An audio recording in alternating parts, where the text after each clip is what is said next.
Good afternoon. It's been a terribly difficult and sad week for all of us here in the JCPS family. As a principal for 10 years, I know one of the most challenging things that I've had to face is the loss of a student. But this past weekend, was very difficult and sad for all of us. The news of Seven Bridges' death has been devastating for the whole JCPS family. At this time, we are coming together to support his family and community and the school community. That's the first thing that we are doing, is to make sure that we provide that support. We're grieving a 10-year-old boy who had a vibrant and caring personality. As we work to learn more about what happened, I want to share some information with you because we are going to take some very important steps. Since the news came this weekend and we came back in, we've been working to put together a plan to address concerns in JCPS around suicide and bullying.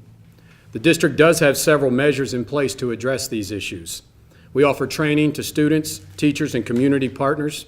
School administrators handle reports of bullying made within their schools. Counselors and administrators provide bullying prevention training in their school. Administrators can contact the District Culture and Climate Office to also get support when they need additional training. Every single school in JCPS has a designated person who is a suicide prevention lead in their building to help students and families. All middle school and high school teachers and administrators receive annual training as required by state law, but JCPS also adds that every single every single elementary teacher and administrator also receives that training. JCPS has led the way in the state on suicide prevention for both training for both students and teachers. However, even with these measures in place, it's clear to me that we need more resources and take additional steps to address these difficult issues. What we're seeing is not unique to JCPS alone.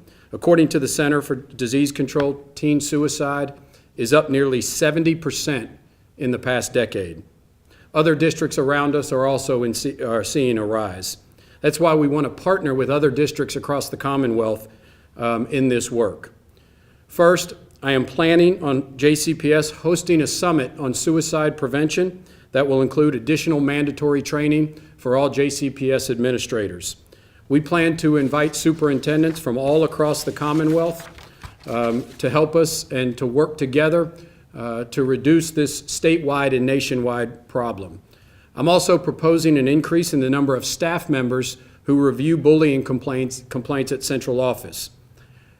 Importantly, we want to provide new technology for parents and students to report instances of bullying to central office so that we can act immediately. Finally, and most importantly, every JCPS school will have access to a mental health professional for the 1920 school year. Finally, also, there's information on our website about what you can do if you feel concerns about bullying or not being addressed at the school level. You can call 313-HELP and ask for the assistant superintendent of your child's school, and they will be connected to their office. The assistant superintendent and their executive administrators will work with you and the school to resolve these problems. We also have information online about the warning signs of bullying and prevention resources. The bullying tip line is linked to our website. We look forward to adding additional resources and technology to make that access easier to parents and to students. There you can file a concern online, follow up on the report, and you can do this all anonymously. There are also details on our website for parents and community members on how to recognize if someone is at risk for suicide and what to do. During this time of pain, I ask that we come together as a community. As we remember the young boy's life, let us be kind to one another. This is a time of compassion for a family who is suffering. We are here to support you and to support all of our families. Thank you, and I'll take questions.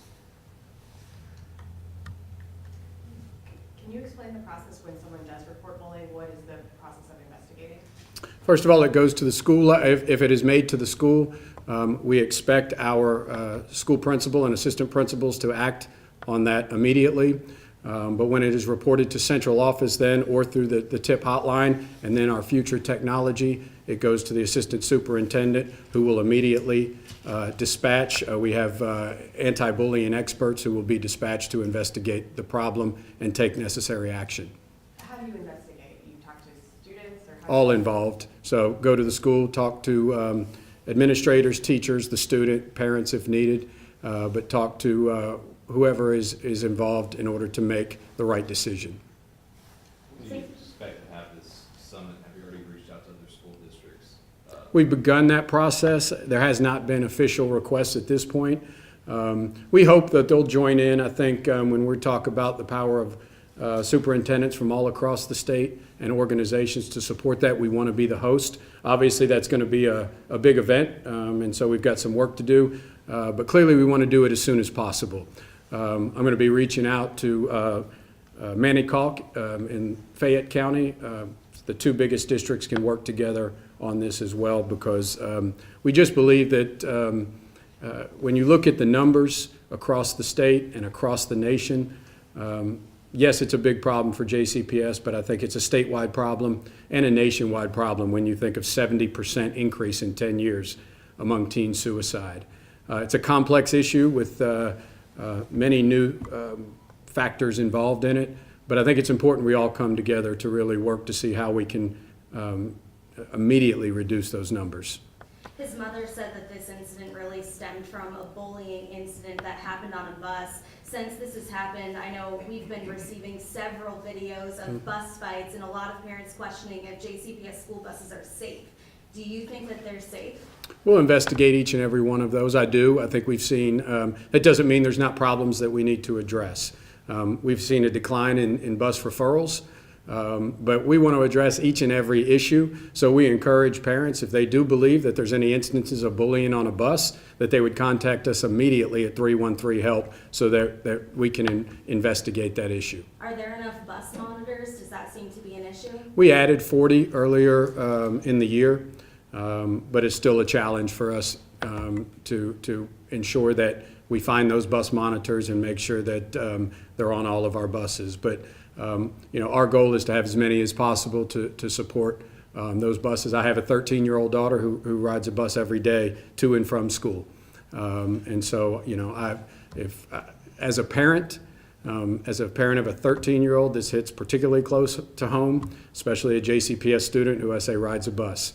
And so, as a parent, I want to make sure we do everything to support that too. So I'd really encourage parents to call that number if we can be of assistance. But you don't want them to feel like they need to start bringing their kids to school? No, not at all. I have my daughter on the bus every day. On the topic of parents, and you talk about training for administrators and teachers and even for students, how much does JCPS engage with parents so that they do recognize the signs of bullying, or they do know what to look for if their child is experiencing it and may be suicidal? So we're always evaluating whether we're doing enough with parents and community. It's a challenge all the time. And so we're really working immediately to get resources out to parents. I know our communications department is putting stuff on our website, access to parents. But we believe a big part of this too is going to be raise awareness, get out into the community, talk to parents more, and have parenting sessions where we can help and support at the school level. The most impactful is when we have it at schools and that school community is doing it and we provide those resources. So we're going to be definitely doing more of that. Provide those resources immediately, but doing more outreach to parents and the community. You do one more question. If you reached out directly to Seven's family, and how receptive have they been to some of the things that you, I guess, talked about today, and I guess moving forward with the district? Yes, I've spoken to the mother,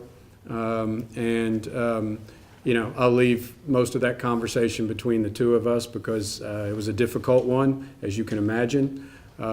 However, when I detailed some of the things that we are doing, she was in support of it and even offered to be partners with us in this work as a person who has gone through this, a mother who has gone through this. So, I just, once again, as a parent, a father of a 13-year-old daughter, I can't even imagine the devastation. And so that was difficult, but clearly I think she wants to see us take these important steps. And to the gentleman outside that was calling for your resignation, what's your response to that? I'm not sure what you're referring to. There was a gentleman outside just about an hour ago, a church leader, who's saying because of what's happened with Seven, he went to Wayne Lewis a year ago, or this summer I mean, and was trying to give you a chance to turn JCPS around. He says since this suicide, it's proof that you can't turn it around and that you should resign. Do you just have a response to what he said and the accusations he's putting there, or why you think that that's not the right move? Well, we got a lot of work to do. There's no doubt about it. I've said that from the beginning. We've seen, I think, I